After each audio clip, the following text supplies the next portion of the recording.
Welcome back to the Citystead. I'm Josh. It is a kind of rainy, dreary morning.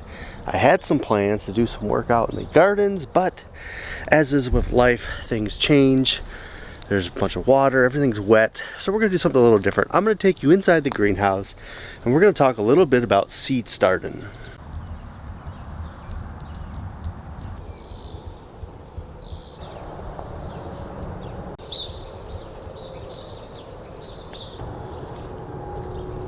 So while we're trying to encourage a bunch of new gardeners this year, and well, I mean every year, we really want a lot of people to garden because we think it's very, very beneficial, not only for money saving, health-wise, and just therapeutically. Gardening is an amazing relaxation thing to do.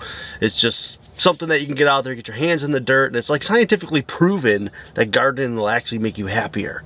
So, science! So I want to try to make seed starting as easy as possible for a lot of people. Sometimes when you look at seed starting, you look up things and people give you all sorts of crazy information, like you gotta build super soil that's, you know, components of worm castings and blood meal and, you know, compost and soil. And while yes, something like that is amazing and will give you the best plants possible, building something like that can also be costly. I've been hearing a lot about the Pro Mix from Hoss Tools. A lot of people talk about that. Stuff like that, the Coco Coir. I mean, you're talking about like 16 quart stuff for $20, $25. Even up into the range of $40 I saw for some Coco Coir at, what was it, Home Depot, right? That's a lot of money, guys. That is a ton of money. I don't know about you, but I try to save a little bit of money. Stuff like that I look at and I go, that's expensive, especially for times like right now. So I'm gonna show you what I actually start my seeds with, and it's this right here. This is a Kellogg's pot and soil mix. That's all it is. This is 40 quarts of soil in this bag, and we're talking $6.97. That's all it costs. I get this at Home Depot repeatedly, year after year. I use this and I have no issues. Now I also do my own composting, so sometimes I mix compost into the soil mix. A lot of the times I can just use the soil mix as is, and I use compost on my garden beds as a top layer, just to layer off everything. So it depends on how you do it. If you are doing some sort of compost, which we're going to talk about in some later videos, then you can use that compost to help, you know, make your soil a little more rich, make it a little more lively, a little better. But I find that this potting mix right here, you can see this bag's, I've already been using it. It's almost empty. I find that this stuff works incredibly well. Now, it's not fancy, and sometimes there are sticks in it. You got to pull them out. You know, there's big pieces of bark. I'm not going to say it's the greatest soil in the world, guys, but it's really good soil for starting seeds.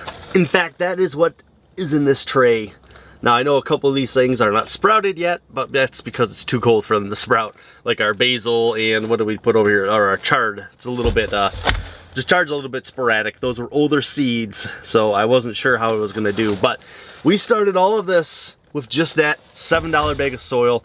And actually, this tray itself, guys, is like a $5 tray from Walmart, $5.97 or something like that they cost. They're also very, very cheap, and they come with one of these cool little domes that you can put over top, and it makes it its a tiny greenhouse. So you see, you put this over it, it snaps on, and you have a greenhouse. So while I do have all those trays that have the greenhouse domes, you see I do a different stuff in different ones, so I don't always have the domes over them. Plus I have my own greenhouse, so I don't really need to use that plastic dome. But the plastic dome is really good if you're trying to start seeds. For the most part, you will be able to put that dome on it, set it out, you know, and your seeds will sprout. During the day when it's warm, leave them out. At night, you might want to bring them in if it's still getting down to the 30s, into the 30-degree areas. That's when you're going to want to bring those in. The dome is not going to hold that warmth like my greenhouse does. So I would take those plants that I set out during the day and I would bring them in at night if it's getting into the 30s. But other than that, setting them out with that dome on them is going to be just enough to sprout them. It's going to be fine. The temps inside of there will get to a really, really nice, decent temp to be able to sprout seeds. Now, when I went to Walmart to get this, and it was $6, same as like another one that has like the black trays in it, like the one that we planted over there. But this one is just as good. These are actually supposed to be biodegradable, so when you cut these out with your plants in it, you can just put this right into the ground. It actually saves you a step. It's kind of like almost not transplanted because the roots will still be intact in there. Although I find with these that you actually have to kind of tear them a little bit at the bottom and the sides because they don't break down super fast. So I always find it best to kind of cut myself, pull a little bit at the bottom, or cut like the sides a little bit, you know, with a knife. That way they can just burst out a little bit easier. So this tray is perfect for starting seeds. It costs you $6, so we're up to a total of what? 7 to 7, 14 bucks, 15 bucks to start a whole bunch of seeds. And if you have the seeds on top of it, depending on where you shop, you know, you're gonna add a little bit of cost. So, but for the most part, we could start a whole bunch of seeds for less than 20 bucks. If you don't wanna go into a local store to look for seed starting trays, I did find some on Amazon. I bought this little 10-pack right here, 50 cell trays. Now, these are a little bit more heavy-duty plastic, so these are more reusable. You can see these are a little bit thicker plastic, a little more sturdy. This is a pretty decent little starter. It's got a good slant on the sides there. I'll show you what the slant looks like. A little slant on the sides right there, so everything's kind of down in an angle. Makes it a little more easy. You're gonna be able to pull your stuff out of there fairly easy. It's not too bad. Like I said, 50 planting spots in this. This is like a 10-pack. So yeah, what's that? 500 plants with just this, and that was relatively cheap. You can find all sorts of different trays on Amazon. If you can't afford trays, if even that's out of the price, I gave you some other ideas in a previous video on ways to start seeds. This is like a fruit cup, applesauce cup that the kids use. You can see the peas are already sprouting in it.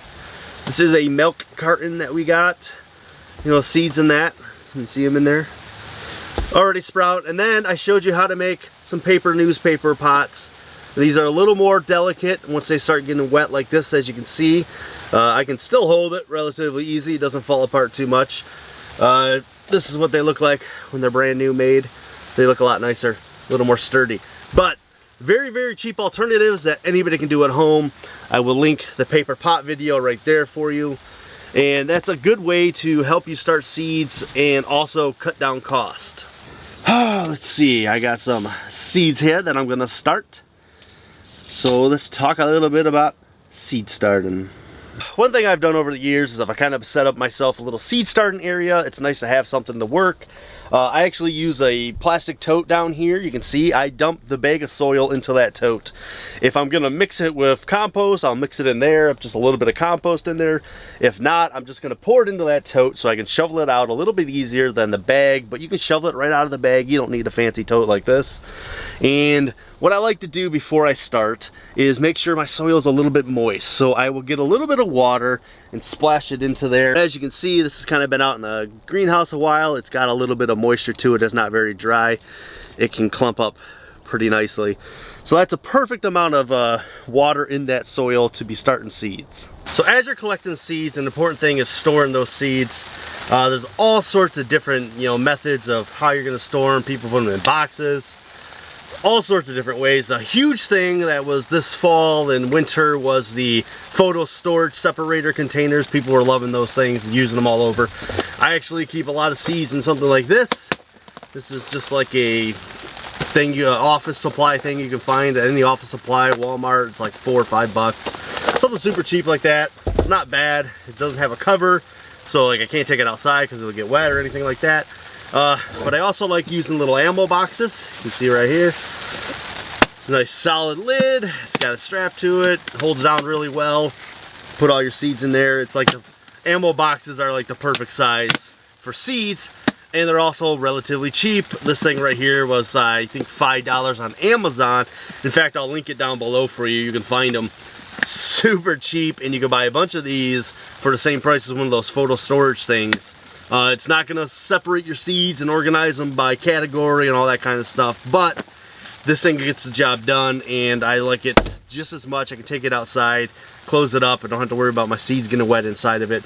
Perfect. Now I keep my seeds in the garage all year round. The garage stays relatively cool in the summer, which is what you want. You don't want your seeds exposed to a bunch of heat, so don't keep them outside in the sun. That's bad for them.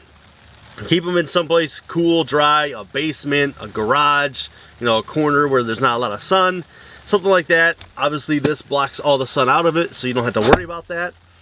This blocks no sun, so I would definitely not want to leave these anywhere where the light is hitting them. Just, it's not that great for them. It's indirect, kind of like on these, because they're buried underneath this black part. But still, we just try to keep them in a cooler, darker, not in the bright sun area. And that's going to be the best for storing your seeds. So for my tags, when I do garden, depends on what you're doing. I like to use these little bamboo sticks. I get them at Home Depot, and it's like 50 in a pack for $3. I mean, it's pretty cheap. They work pretty well. The only problem is they do get weathered and they become harder and harder to read. So this year I came up with the idea is that I'm gonna write what's on there, and then I'm gonna clear coat it with just a little clear coat spray paint that I got in the garage already. And that'll actually seal that on there so that they won't fade and get all nasty and ruined. So we'll be able to read them all year round. So I got one of our trays right here. I filled it with soil from my bin, just normal. This is the starting mix. I'm gonna plant a few seeds in here for you guys, and there's all sorts of rules of seeds. A lot of places will put directions on the back and all that. Basically, you're just gonna follow most of that. Your smaller seeds are not gonna go deep in your soil. So your lettuce, your herbs, stuff like that, anything with like a real small seed is not gonna go very deep in your soil. You're gonna want it to be at the top, kind of like a carrot seed is almost top level. You barely even wanna cover those. Anything bigger like your pumpkins, squashes, peas, beans, stuff like that, they're gonna go down about an inch. In these little trays, you can see there's not really a full inch to go down, so you're just gonna go about halfway down into it. And a lot of the times you can just push seeds down in there with your finger, or one of my other favorite methods is the end of a Sharpie. So I write down my tag, what I'm gonna plant. I take my little Sharpie, I poke a little hole like this. I just go down a little ways, I drop a seed in there, and I just push soil back over it. Pretty simple to start seeds. If you want to get really fancy, you can get yourself a cool dibber. This is from Nate at Sampson's Farm. You can buy these all over the place. You can use a regular stick. It's just another one of those things where you can poke it down in the ground. Boop. And there you go, super easy. It just makes a little divot so you can put your seed in there. Makes it a little easier to plant them. You just cover it over with soil when you're done. That's it. Alright, well, I'm going to put some parsley in. And what I'm going to do is I'm going to take 2 seeds per a cube or a hole that I have in my tray. And I do 2 because you want to better your chances of germination. Everything's always a risk, right? I'm not going to say everything is ever 100% germination.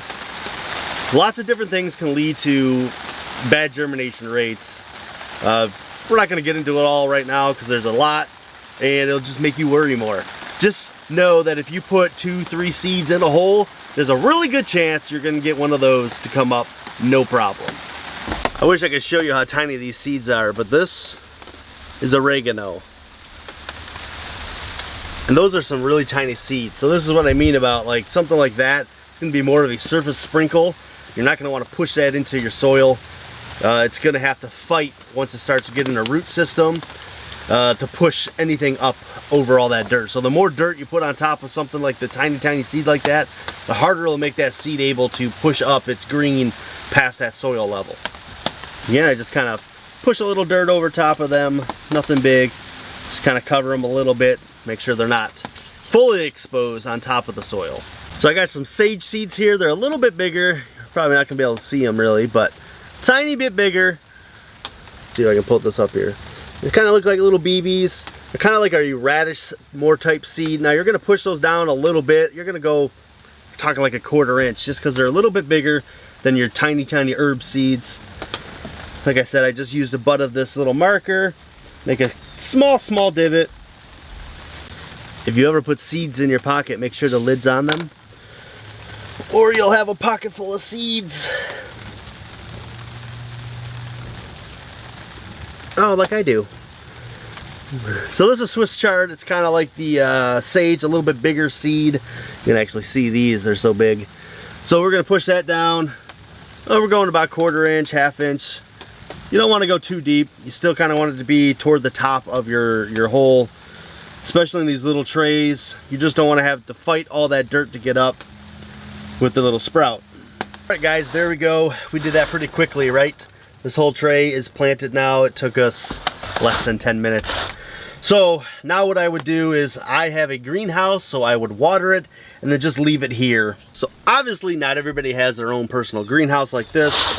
So I would lay my little markers on there so I know what is what. I would take my Jiffy Dome and I would set it over top of it. And right here, guys, your mini greenhouse that you bought for $7.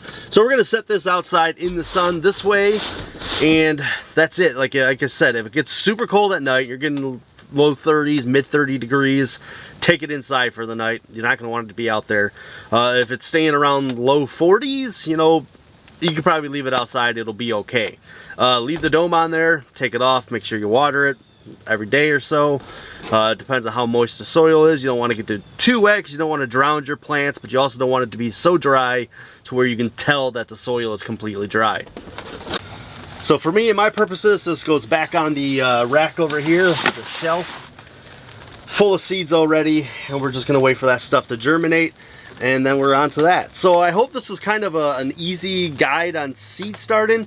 Seed starting made as simple as I can possibly put it. There's a lot that goes into seed starting, but for the most part, you need soil, some sort of tray, a seed, and then a little water, and you will be okay. You don't need to spend buku bucks to start yourself some seeds.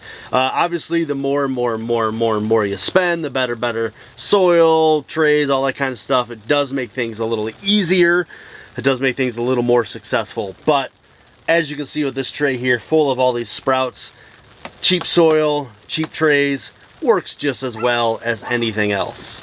Alright guys, if you have any other questions, drop them down below and I'll try to cover some more stuff. We're going to do some more seed starting videos, all that kind of stuff. We're going to get more and more into it. Keep showing you as much as I can, hopefully to help you guys out. So like I said, any more questions, leave a comment down below. Otherwise, be bold and grow bold, and I'll see you in that next video.